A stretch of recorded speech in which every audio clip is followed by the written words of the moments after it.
Hello guys,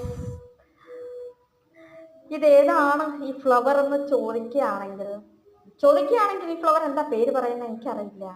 ഇത് rafflesia ആണോ അതോ റഫ്ലേഷ്യ ഒന്നും അല്ല എന്നായി. ഇത് നമ്മുടെ ചേനപ്പൂവാണ് കേട്ടോ. നമ്മുടെ ചേനയുടെ ഫ്ലവറാണ് ഈ കാണുന്നത്. എന്താ പറയാ, അതിൻ്റെ മണം മണത്തിൽ ഒന്നാം നമ്പറാണ് ഈ ഫ്ലവർ, ഈ കാണുന്ന ഫ്ലവർ. എൻ്റെ അമ്മ ഒരു രക്ഷയില്ല, പെട്ടെന്നുള്ള സഹിക്കില്ല എന്ന് തന്നെ പറയാം. അമ്മാതിരിയുള്ള മണം, എൻ്റെ നാറ്റം അതുപോലുള്ളൊരു സാധനമാണ് ഈ കാണുന്നതും. അപ്പൊ ഇതിന്റെ പ്രത്യേകത എന്താണ്? ഇത്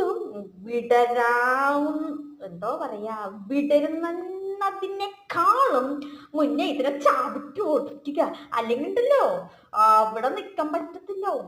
മാത്രമുള്ള നാച്ചാണ്.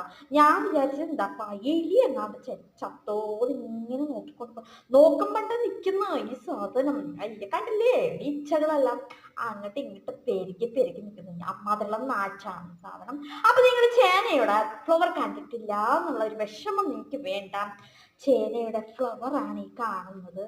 എന്താ ഇത്, കോളാമ്പി ആണോ ചെമ്പരത്തി ആണോ? എന്തെങ്കിലും ആയിക്കോട്ടെ, ഇത് കണ്ടില്ലേ. ഓ, അങ്ങനെ ചേനയുടെ ഫ്ലവറും കണ്ട സന്തോഷത്തിലാണ് ഞാൻ. നിങ്ങളാണോ എന്ന് എനിക്കറിയില്ല, എന്നിരുന്നാലും നിങ്ങൾ സന്തോഷിച്ചേ പറ്റൂ.